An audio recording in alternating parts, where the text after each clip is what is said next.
Amém? Glória a Deus. Deus é bom. Deus é maravilhoso. E nós queremos exaltar e engrandecer o nome de Jesus, porque é um nome que é digno de todo louvor, toda glória e toda adoração. E hoje nós vamos tratar de um assunto aqui, que é um assunto que faz parte do cerne da vida da igreja. A igreja tem que entender, compreender e viver debaixo dessa compreensão daquilo que nós vamos tratar hoje. Mas para tratar desse assunto que eu vou falar daqui a pouquinho do que nós vamos tratar, eu quero começar lendo o que está escrito. Gostaria muito que você me acompanhasse nessa leitura, ou através do seu aplicativo, ou sua Bíblia aí impressa, mas eu queria que você me acompanhasse o que está escrito lá em Mateus, no capítulo 27, a partir do verso 15, Mateus, capítulo 27, a partir do verso 15, Mateus é o primeiro livro do Novo Testamento, e o capítulo 27 é bem no finzinho lá, bem no finzinho desse livro, Mateus, Evangelho de Mateus, capítulo 27, a partir do verso 15, olha o que está escrito: em toda a festa da Páscoa, Pilatos costumava soltar um dos presos, a pedido do povo. Naquela ocasião, estava preso um homem muito conhecido, chamado Jesus Barrabás. Então, quando a multidão se reuniu, Pilatos perguntou: quem é que vocês querem que eu solte? Jesus Barrabás ou esse Jesus que é chamado de Messias? Pilatos sabia muito bem que os líderes judeus haviam entregado Jesus porque tinham inveja dele. Enquanto Pilatos estava sentado no tribunal, a sua esposa lhe mandou o seguinte recado: não tenha nada a ver com esse homem inocente, porque esta noite, num sonho, eu sofri muito por causa dele. Os chefes dos sacerdotes, os líderes judeus, convenceram a multidão a pedir ao governador Pilatos que soltassem Barrabás e condenassem a Jesus à morte. Então o governador perguntou: qual dos dois vocês querem que eu solte? Barrabás, responderam eles. Pilatos perguntou: que farei então com Jesus, que é chamado Messias, de Messias? Crucifica, responderam todos. Ele perguntou: que crime ele cometeu? Aí começaram a gritar bem alto: crucifica! Então Pilatos viu que não conseguia nada e que o povo estava começando a se revoltar. Aí mandou trazer água, lavou as mãos diante da multidão e disse: eu não sou responsável pela morte deste homem, isto é com vocês. E toda a multidão respondeu: que o castigo por essa morte caia sobre nós e sobre os nossos filhos.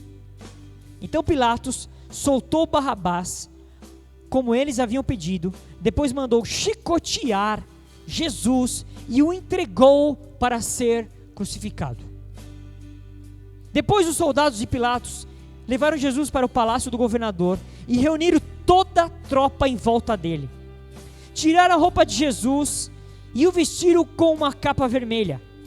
Fizeram uma coroa de ramos cheios de espinhos e puseram na sua cabeça. E colocaram um bastão na sua mão direita. Aí começaram a se ajoelhar diante dele e a caçoar, dizendo: viva o rei dos judeus! Cuspiram nele, pegaram o bastão e batiam na sua cabeça. Depois de terem caçoado dele, tiraram a capa vermelha e o vestiram com suas próprias roupas. Em seguida o levaram para o crucificarem. Quando estavam saindo, os soldados encontraram um homem chamado Simão, da cidade de Cirene, e o obrigaram a carregar a cruz de Jesus. Eles chegaram a um lugar chamado Gólgota. Gólgota quer dizer lugar da caveira. Aí deram vinho misturado com fel para Jesus beber. Mas depois que o provou, ele não quis beber. Então em seguida os soldados o crucificaram e repartiram as suas roupas entre si, tirando a sorte com dados, para ver qual seria a parte de cada um. Depois disso sentaram ali e ficaram aguardando Jesus. Puseram acima da cabeça uma tabuleta onde estava escrito como acusação contra ele: este é Jesus, o rei dos judeus. Com Jesus crucificaram também 2 ladrões, um à sua direita e um à sua esquerda. Os que passaram por ali caçoavam dele, balançando a cabeça, e insultavam, dizendo: Ei, você disse que era capaz de destruir o templo e tornar a construí-lo em 3 dias? Se você é mesmo filho de Deus, desça da cruz e salve-se a si mesmo. Os chefes dos sacerdotes, os mestres da lei, os líderes judeus também caçoavam dele, dizendo: ele salvou os outros, mas não pode salvar a si mesmo? Ele é o rei de Israel, não é? Se descer agora mesmo da cruz, nós creremos nele. Ele confiou em Deus e disse que era filho de Deus. Vamos ver se Deus quer salvá-lo agora.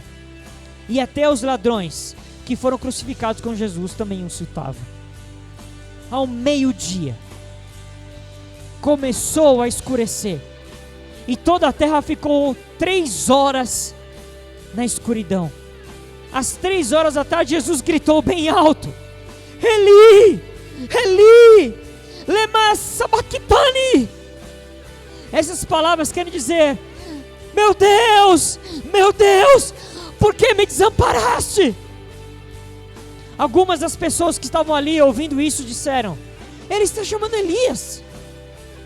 Uma dessas pessoas correu e molhou a esponja em vinho comum e pôs na ponta de um bastão e deu a Jesus beber. Mas outros disseram: espere, vamos ver se Elias vem salvá-lo. Aí Jesus deu um outro grito forte e morreu. Então a cortina do templo se rasgou em 2 pedaços, de cima até embaixo. A terra tremeu, as rochas se partiram, os túmulos se abriram, e muitas pessoas do povo de Deus que haviam morrido foram ressuscitadas, e saíram dos túmulos, e depois da ressurreição de Jesus, entraram em Jerusalém, a cidade santa, onde muitos viram essas pessoas. O oficial do exército romano e os seus soldados que estavam guardando Jesus viram um terremoto e tudo o que aconteceu. Então ficaram com muito medo e disseram: de fato, esse homem era o Filho de Deus. Algumas mulheres que estavam ali, olhando de longe, eram as que tinham acompanhado de Jesus desde a Galileia e haviam ajudado. Entre elas estavam Maria Madalena, Maria, a mãe de Tiago e de José, e a mãe dos filhos de Zebedeu. Amém? Nós lemos um trecho aqui sobre a condenação de Jesus e a crucificação de Jesus. Nós vemos um trecho onde Jesus é levado à cruz, ele é crucificado, ele é julgado, ele é condenado, e por causa dessa condenação, ele foi condenado à crucificação. E Jesus é levado à cruz, ele é levado à morte, por causa que ele sim decidiu morrer naquela cruz, por minha causa e por sua causa, por causa dos nossos pecados, por causa dos nossos delitos, por causa dos nossos erros. Ele decidiu sofrer essa morte, porque não foi só a morte na cruz que é terrível, que era uma maldição, o judeu considera aquilo como uma maldição. Antes de ir para a crucificação, ele foi cuspido, ele foi zombado, ele foi vituperado, ele foi chicoteado, ele foi açoitado, colocaram uma cruz cheia de espinhos nele, bateram nele, zombaram dele, caçoaram dele, e ele passou por tudo isso sem reclamar. Jesus morreu na cruz, e a Bíblia diz que naquele momento da crucificação, naquele momento que ele dá aquele grito, entrega, a Bíblia fala em outro texto que ele entrega o Espírito, era mais ou menos meio-dia. E Deus faz todas as coisas, e para que e as coisas que Deus faz tem tudo um propósito. Foi meio-dia, foi escolhido por Deus, porque é a parte do dia, como todos nós sabemos, mais clara, mais iluminada. Mas naquele momento houve trevas, escuridão na terra toda. Durante 3 horas, a terra inteira ficou em trevas. A Bíblia diz que houve terremoto, rochas se fenderam. A Bíblia fala que aquele véu que estava lá no templo, há muitos e muitos anos, ele é rasgado de cima a baixo, sem nenhuma intervenção humana. o símbolo de que agora está aberto o caminho. A Bíblia diz que muitos dos que dormiam no Senhor, estavam mortos, que haviam morrido no Senhor, do povo de Deus, a Bíblia diz que muitos desses ressuscitaram e começaram a andar no meio do povo em Jerusalém.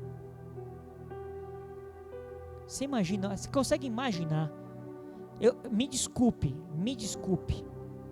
eu não consigo imaginar a profundidade disso.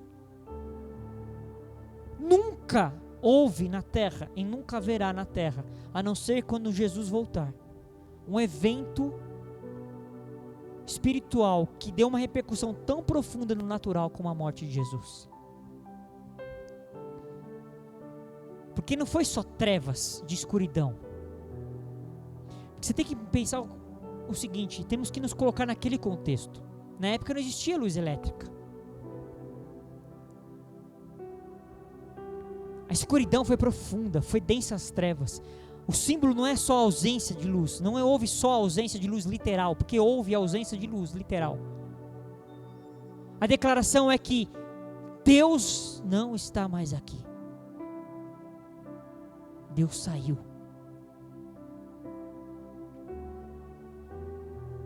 Porque nesse momento, Jesus, a Bíblia fala em outro texto, que Jesus desce para o inferno. Chega lá no diabo e toma da mão dele as chaves do inferno e da morte.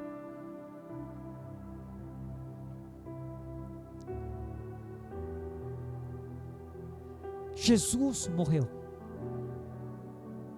E é por isso que eu li esse texto hoje, porque hoje nós vamos falar sobre ceia.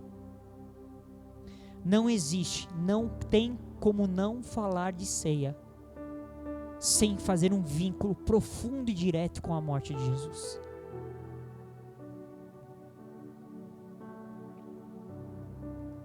Eu quero ler com você o que está escrito em 1 Coríntios capítulo 11, que é um texto muito conhecido, muito tratado, muito lido no dia que as pessoas fazem a ceia. 1 Coríntios 11, nesse momento eu só vou ler o verso 23 e o 24.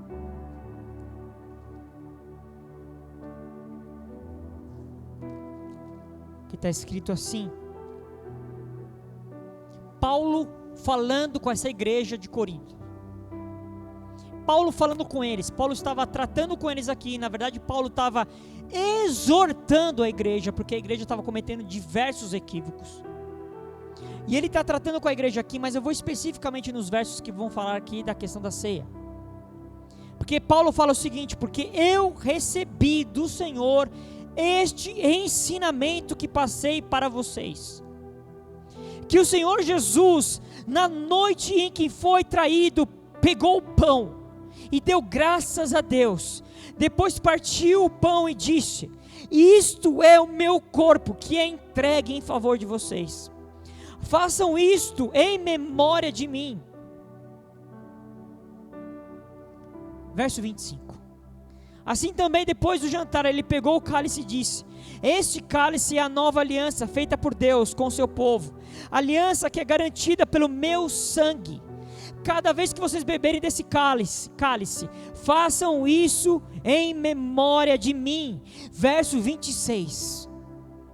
De maneira que cada vez que vocês comem deste pão e bebem desse cálice, estão anunciando a morte do Senhor até que Ele venha.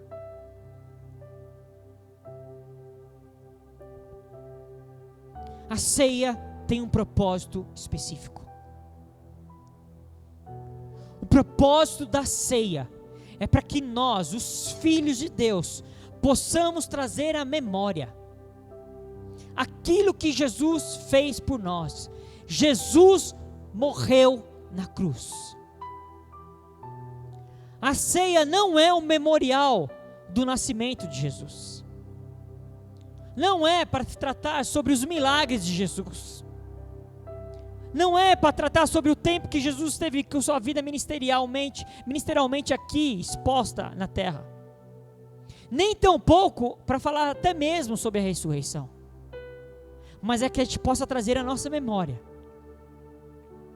a morte de Cristo, a morte de Jesus. Quando nós ceiamos, nós estamos anunciando a morte de Jesus, até que Ele venha. Essa palavra, trazer a memória, essa palavra no original, trazer a memória, no original significa que é algo que é intencional. Você não vai esperar o anjo mexer com você. O anjo, eu estou aqui aguardando, o anjo me dá um toque. Ou então o Espírito Santo se manifestar. Não, é intencional. A Bíblia fala que eu voluntariamente, eu decido, eu trago a memória. Eu faço um ato voluntário, intencional de trazer à minha memória aquilo que Jesus fez. Para muitos no nosso contexto de igreja, a ceia é um sacramento. O que é um sacramento, Márcio? O que é um sacramento? Sacramento, segundo os teólogos, é um rito sagrado. Para muitos, a ceia é um sacramento. Muitos dos teólogos entendem que a igreja de Jesus, só tem 2 sacramentos: a ceia e o batismo. Me desculpem quem pensa assim, mas eu não entendo assim. Para mim, ceia não é sacramento nenhum, não é rito sagrado nenhum. A ceia faz parte da vida da igreja. Porque a ceia, no dia que eu estou ceando, eu só estou expressando aquilo que eu vivo. A ceia é uma declaração da minha vida. Nós vamos tratar disso. A ceia, como nós lemos no verso 22, é o anúncio da morte. Porque houve uma morte. Jesus precisou morrer para que nós pudéssemos viver. Se eu tenho vida hoje em Deus, é porque antes teve uma morte de alguém inocente. Alguém que a Bíblia fala que é um cordeiro imaculado, que não havia pecado. E esse homem que não pecou, que obedeceu, a Bíblia fala que ele obedeceu até a morte, morreu para que eu pudesse ter vida. A Bíblia fala em Efésios, no capítulo 2, verso 1, que Ele nos deu vida, estando nós mortos nos nossos delitos e pecados. Nós é que estávamos mortos, pensando que estávamos muito vivos, e Jesus é que estava vivo, e decidiu morrer, para que a verdadeira vida pudesse chegar até nós. Que estávamos mortos, embaralhados nos nossos pecados e delitos. Quando ele fala em Lucas, no capítulo 22, também trata sobre Jesus, ali no Lucas capítulo 22, trata desse momento que houve a ceia ali, que Jesus instituiu a ceia, eles estavam celebrando a Páscoa. Ali ele fala assim: fazei isto em memória de mim, fazei isto em memória de mim. O propósito de fazer isso em memória de mim. A ceia é a nossa oportunidade para lembrar do sacrifício de Jesus na cruz. A gente gosta muito de se reunir, nossas reuniões, os chamados cultos. A gente gosta muito de se reunir para vir ver se pega uma bênção, para se ganhar um milagre, para ver se Deus me dá um toque em mim.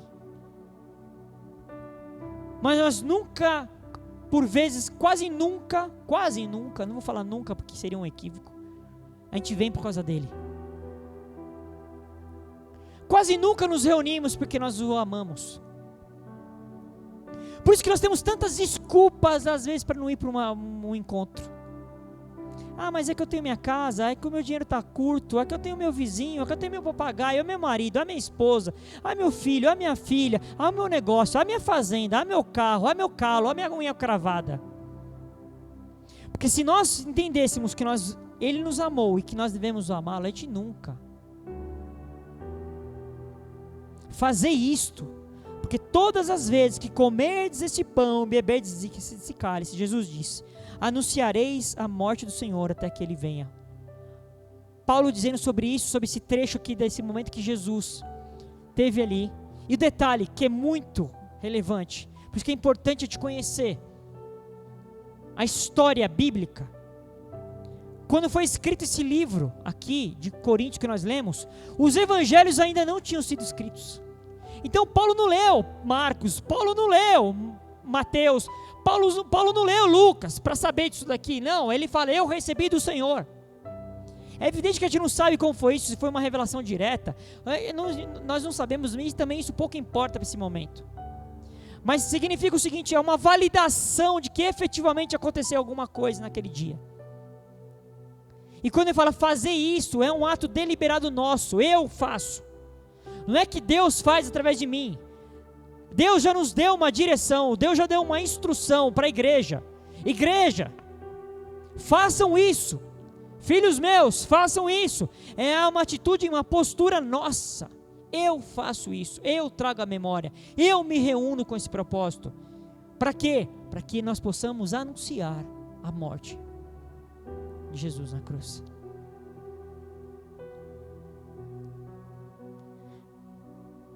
Essa palavra, como eu falei, significa traga a mente, traga a memória. É uma lembrança no original. É muito tremendo isso, porque no original ele fala, é uma lembrança deliberada. Eu tomo a minha postura de fazer isso, eu trago a lembrança. É uma lembrança deliberada, olha o que ela fala mais aqui no original. Feita para melhor avaliar os efeitos do que aconteceu. Olha o que está escrito no original. Recolhimento ativo, automotivado. Eu não espero que alguém me motive. Eu não espero que eu tenha não, eu mesmo me motivo. Especialmente como um memorial, para trazer a memória. Eu faço. Antes desse ato inaugural de Jesus, o judeu faz isso até hoje, porque o judeu não entende que Jesus, ele é o Messias. O máximo que os judeus entendem, salvo os judeus convertidos, né? O máximo que eles entendem é que Jesus foi um profeta. Mas eles ainda estão aguardando o Messias, eles pensam que o Messias ainda vai vir, eles não acreditam. Mas para nós que cremos, como que funcionava até então, até Jesus, até esse ato de Jesus?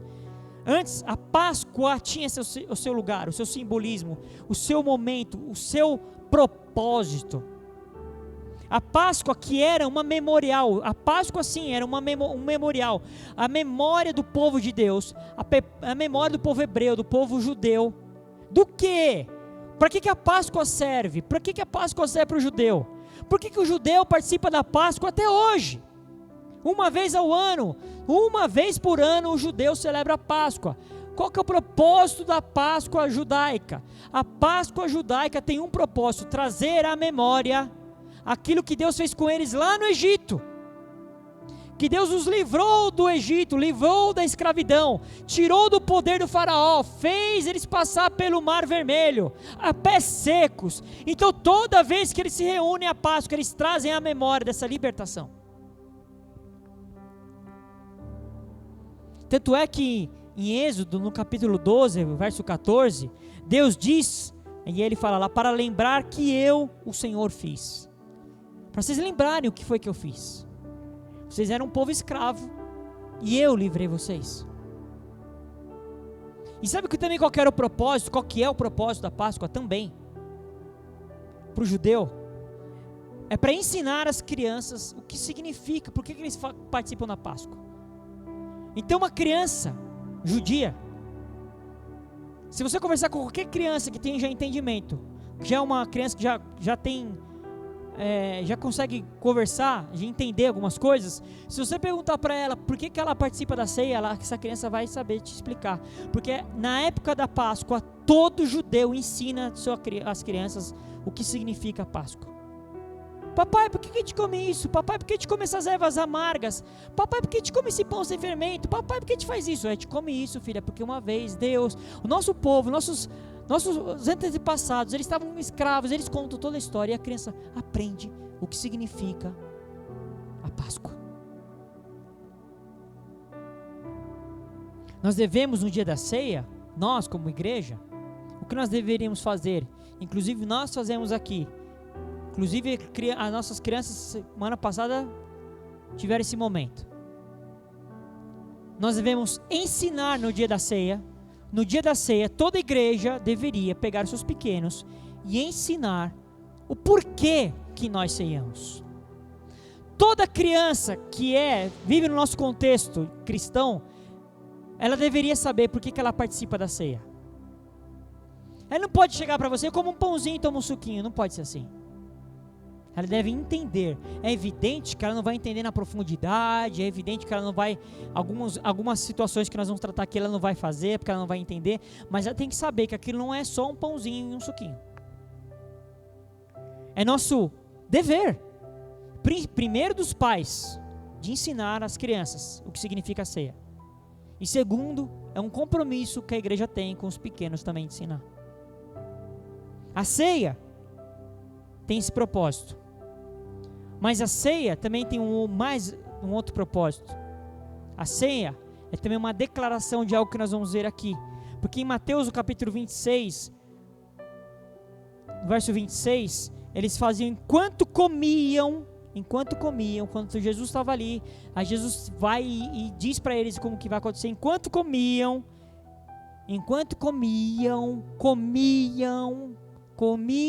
é plural. Tinha mais de um comendo. Nós comemos, principalmente o judeu. Isso é muito, a gente precisa entender as linguagens. Principalmente o judeu. O judeu senta à mesa com quem ele tem comunhão.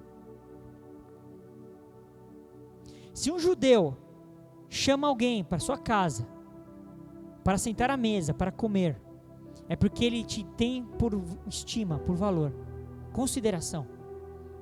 Um judeu come com quem ele tem comunhão. Então eu falei assim, no sentido de chamar até a casa, participar da mesa. Então a ceia do Senhor, ela tem também, aponta para duas coisas quando eu participo da ceia. Eu anuncio a morte do Senhor, e eu faço isso porque eu estou em comunhão com Ele. Eu estou em comunhão com Deus.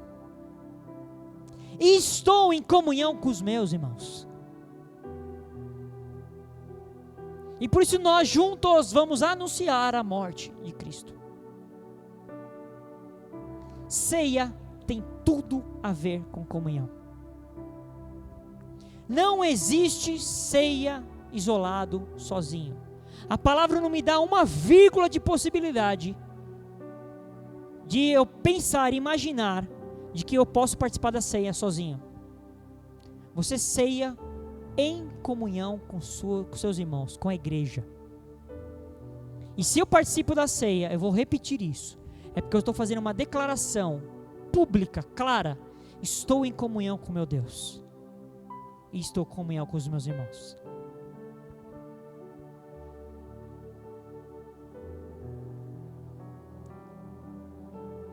Então, o que é a ceia? A ceia é um ato de comunhão. Cada filho de Deus, cada cristão com o seu Deus, com seus irmãos, com a igreja, onde nós juntos trazemos à memória de uma forma deliberada a morte de Jesus. Não é um momento santo, sagrado, até porque em Deus tudo o que nós fazemos é santo. Não existe algo em Deus que é mais santo, menos santo, mais ou menos santo. Nós devemos viver em santidade. A santidade tem que ser meu estilo de vida, minha vida. Tem gente que escolhe a melhor roupa no dia da ceia.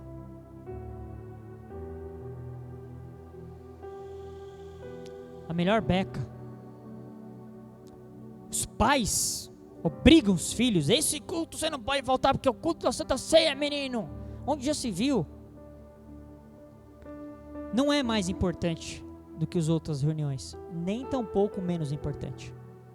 Porque esse é específico para celebrar, para anunciar a morte de Cristo. E as outras reuniões nós anunciamos outras coisas. A vida, a graça, o poder, a ressurreição, a cura,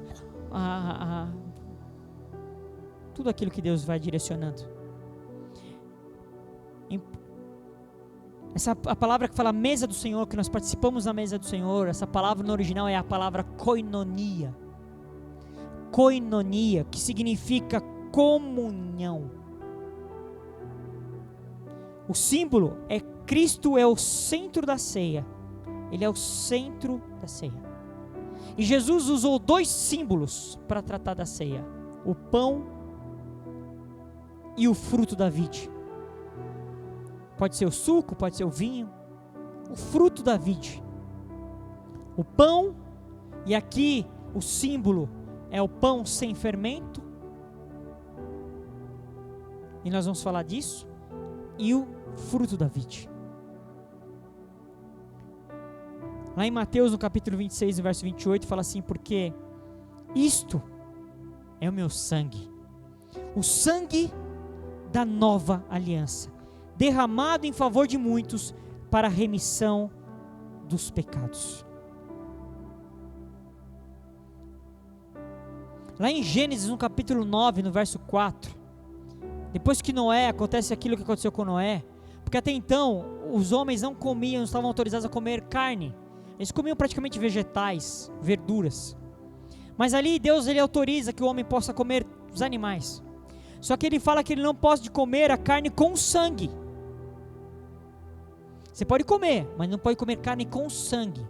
Por quê que não pode comer a carne com sangue? Porque o sangue representa a vida, e a vida só Deus dá. Então se o homem comesse a carne com sangue, era como se ele estivesse querendo se apropriar da vida. Mas por que Deus proíbe que o homem come carne com sangue? Para que o homem não pense que ele por si mesmo pode gerar vida nele. Porque não pode, só Deus pode dar a vida. É por isso que o sangue de Jesus é tão precioso, porque o sangue de Jesus nos deu vida. Significa a nova aliança que ele firmou com sangue derramado. Esse sangue me remiu vocês dos nossos pecados.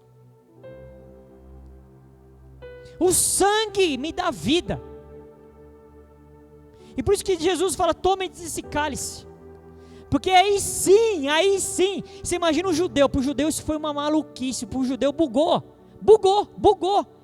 Eu não posso tomar sangue, esse cara vem aqui agora e manda eu tomar um sangue, fruto da vide, porque esse é o sangue dele, ele está mandando tomar o sangue dele, eu não entendi nada, não entendeu mesmo, porque tudo aquilo era um símbolo, de que Jesus queria nos dar a vida. Quando eu tomo aquele sangue, aí sim eu estou me apropriando de Jesus, é como se eu estivesse tomando o próprio Jesus. Os povos antigos, e existem até algumas religiões por aí ainda, que ainda pensam assim, quando você come alguma coisa, que foi consagrado a algum ídolo, algum Deus com D minúsculo, quando você come aquilo, é como se você estivesse comendo o próprio ídolo, o próprio Deus, aquilo próprio no qual você consagrou. Por isso que Jesus fala assim: isso aqui é o meu corpo. No original, essa palavra corpo é a palavra soma. Essa palavra no original, ela não significa só corpo, ela significa como se fosse a própria pessoa. No original. O que significa? Esse é meu corpo, comam de mim, me comam. Eu habitando em você. Eu habitando em você. Esse é o símbolo. Cristo habita em mim. Eu participo, eu faço parte do corpo. Eu e o corpo de Cristo agora somos um. Eu faço parte do corpo de Cristo. Eu me aproprio dessa pessoa. É um símbolo de que quando eu tomo ceia, eu estou fazendo um símbolo daquele pãozinho de que eu me apropriei de Jesus. Jesus agora é meu e eu sou dele. Quando eu tomo a ceia, eu participo daquele pãozinho, eu estou fazendo uma declaração, um anúncio de que eu já me apropriei de Cristo, Cristo se apropriou de mim.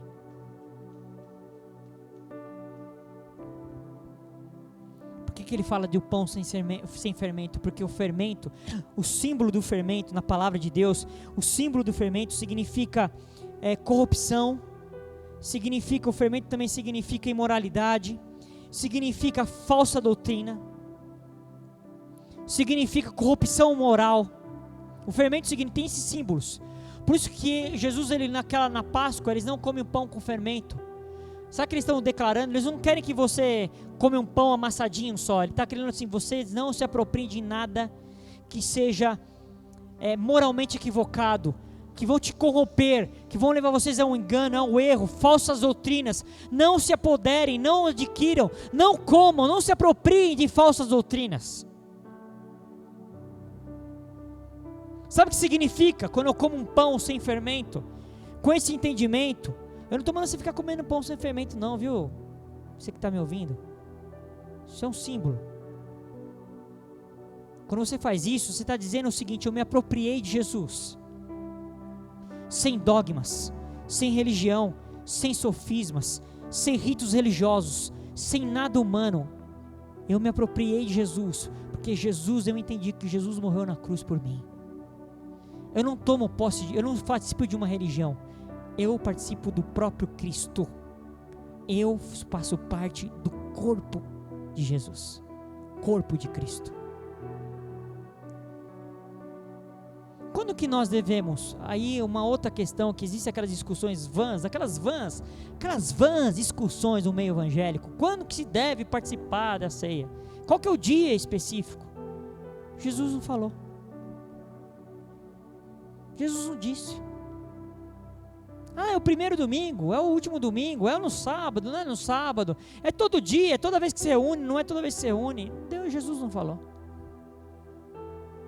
Mas nós podemos entender que como Jesus, eles estavam ali naquele momento de Páscoa, era um momento de Páscoa, e ele fala, todas as vezes que o beberem em memória de mim, nós podemos dizer o seguinte: toda vez que vocês se reunirem com esse propósito, por exemplo, hoje nós aqui iremos fazer isso.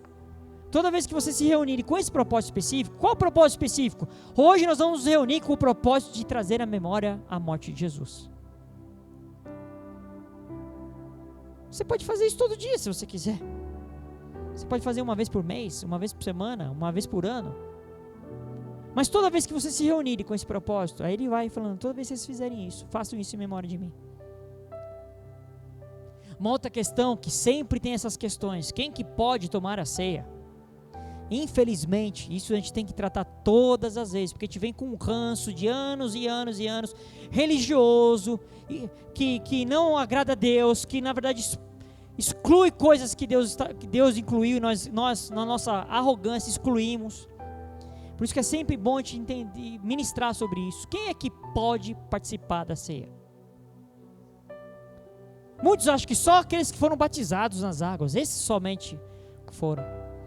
Só aqueles que fazem parte do hall de membros. Só os que fizeram o cursinho de introdução da igreja YXH. Quem pode participar da ceia do Senhor é todos aqueles que estão em Cristo Jesus.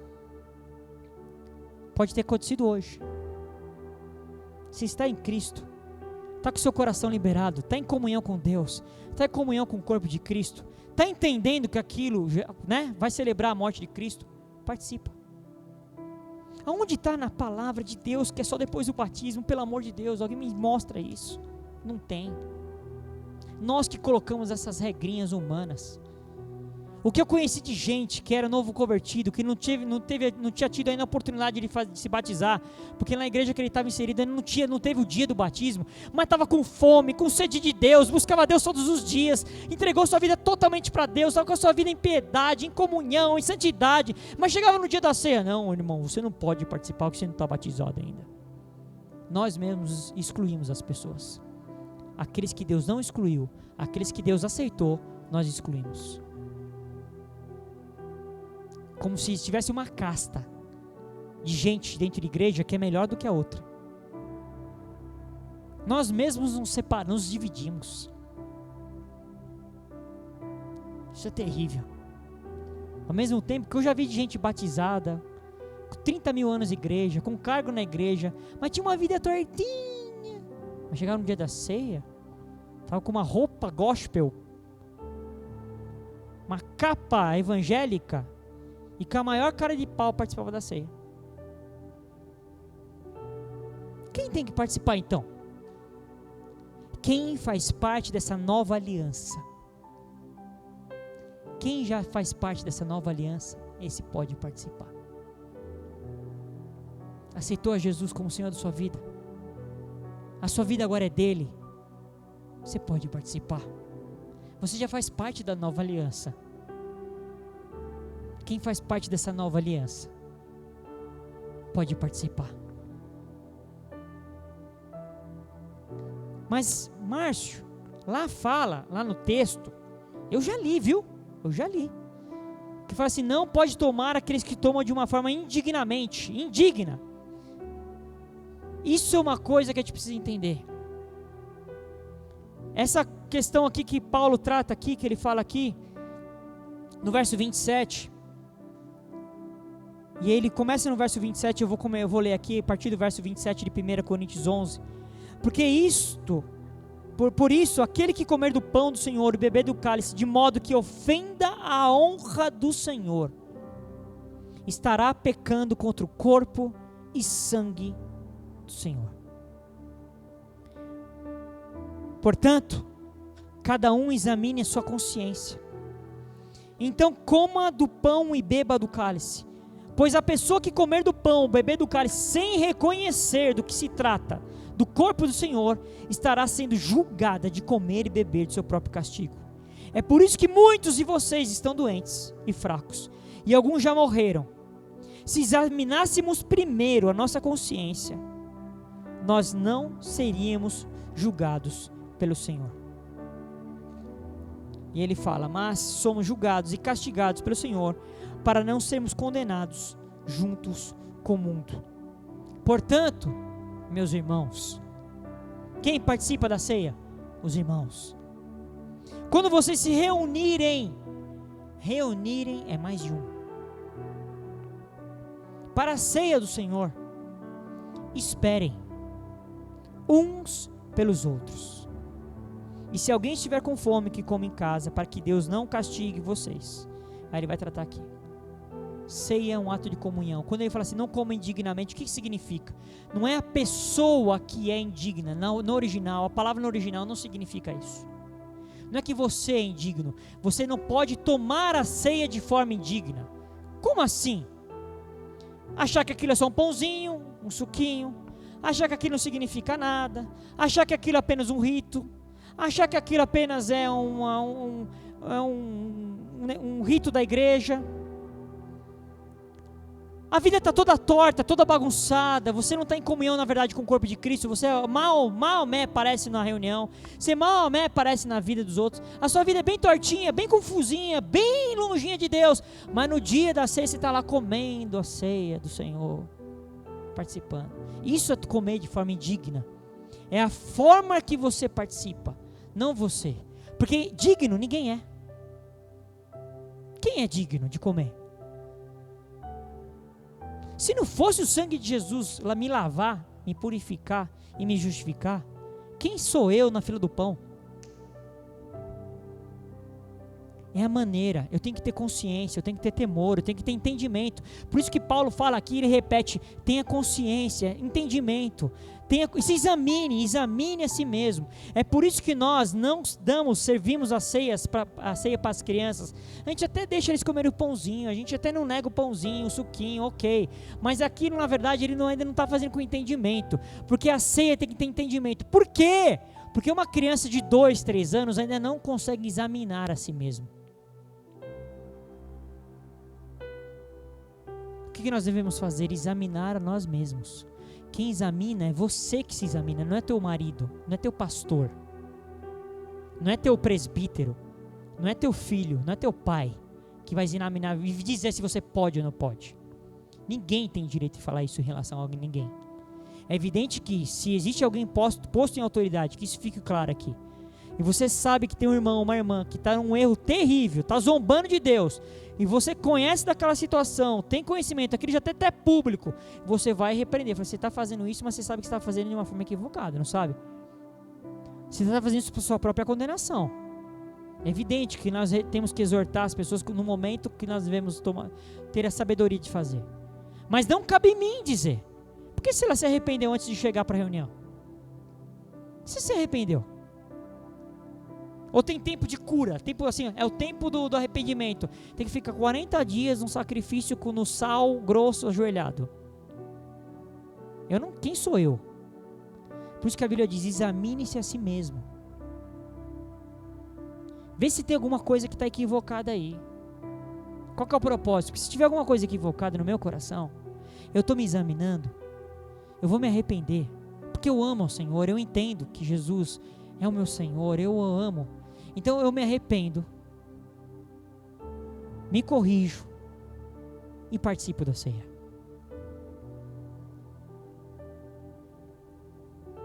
A Bíblia diz que muitos fazem dessa forma indigna, de qualquer jeito, zombando, porque tem gente que sabe que está no erro. Alguns sabem tanto que está no erro, que às vezes sai da reunião para continuar fazendo a bagunça. A Bíblia diz, é por isso que há entre vós muitos doentes, fracos e alguns que até já morreram, porque estão zombando do Senhor.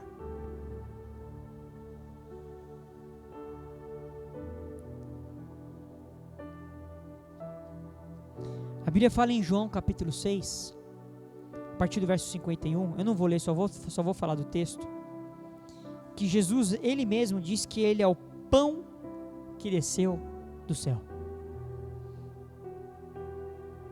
Quando eu estava estudando dessa vez, isso aqui, porque é tremendo, a palavra de Deus se renova a cada manhã, eu já ministrei sobre ceia muitas e muitas vezes, nem lembro quantas vezes, mas dessa vez, eu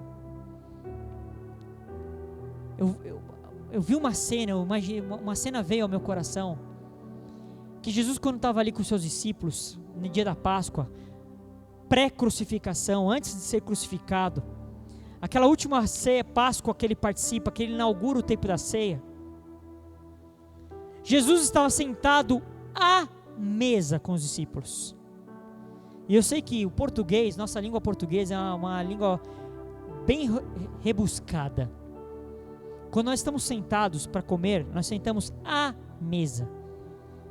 A gente costuma falar, estou sentado na mesa. Não, querido, quando você está sentado na mesa, você está sentado em cima da mesa. Você senta em cima da mesa. Jesus estava à mesa, mas ele se ofereceu na mesa. Ele era o pão.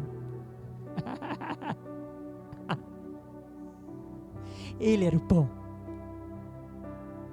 O sangue era dele. Jesus estava à mesa, se oferecendo na mesa. Jesus era o sacrifício. Jesus foi o sacrifício que nos trouxe a vida. Na mesa estava o pão e o vinho, o corpo e o sangue de Jesus, para que eu e você pudéssemos ter acesso ao Pai. A Bíblia fala lá que Jesus, tendo dado graças, partiu o pão e disse: isto é o meu corpo que é dado por vós, fazei isto em memória de mim. Por modo semelhante, depois de haver ceado, tomou o cálice, dizendo: este cálice é a nova aliança do meu sangue, fazei isso todas as vezes que beberdes em memória de mim. E nós devemos fazer isso até quando? Até quando vamos fazer isso? Isso sim nós sabemos até quando. A palavra diz que nós devemos fazer isso até que Ele venha. Sabe o que significa? Ele vai vir. Ele vai voltar. É até que Ele venha, Ele vai voltar.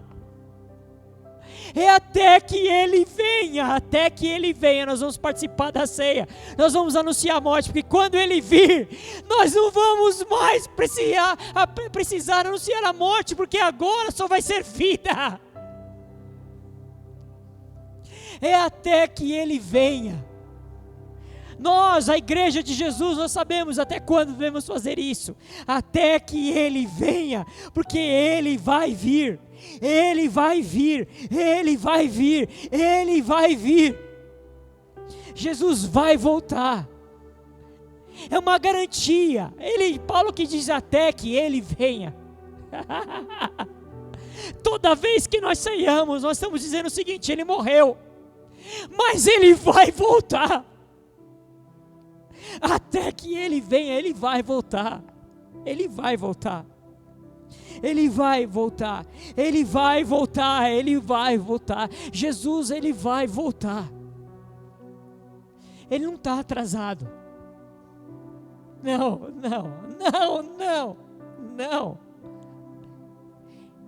Deus sabe o tempo. Ele nos garantiu que Ele vai voltar. E mais uma vez,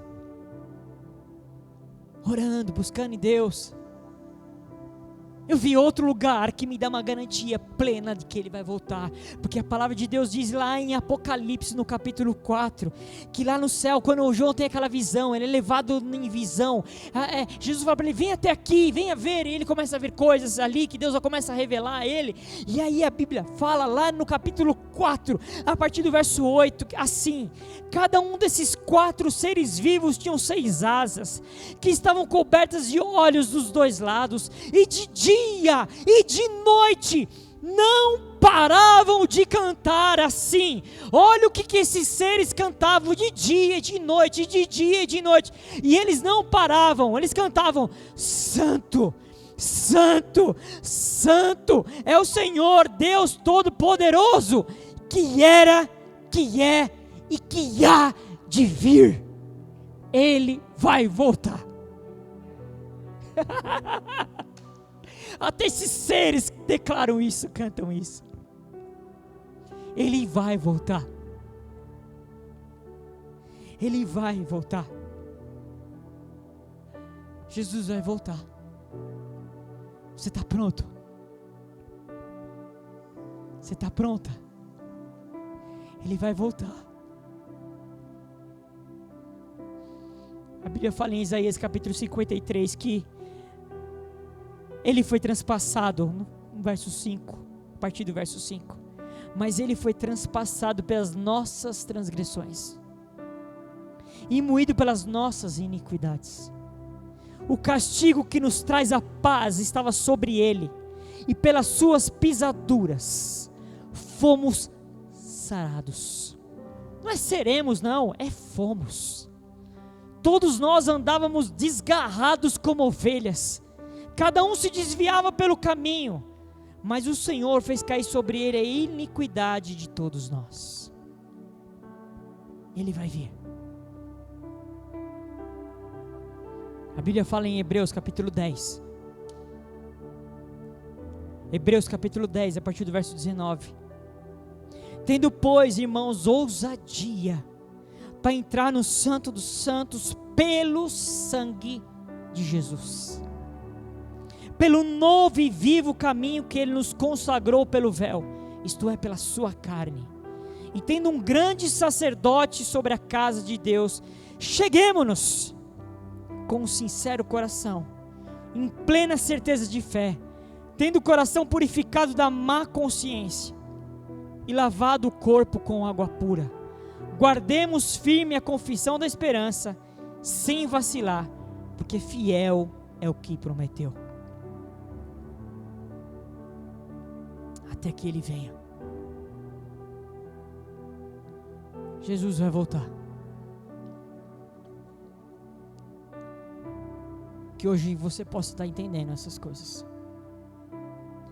e que você não entenda isso só para esse momento, que você não trate isso apenas como esse cerimonial, que você seja um portador dessa verdade, que essa seja a verdade da sua vida, que nós possamos entender que houve uma morte para que nós pudéssemos ter vida. Que Deus te abençoe em nome de Jesus, amém. Eu termino a gravação aqui e continuo conosco aqui. Eu preciso de água, Tchuco. Água.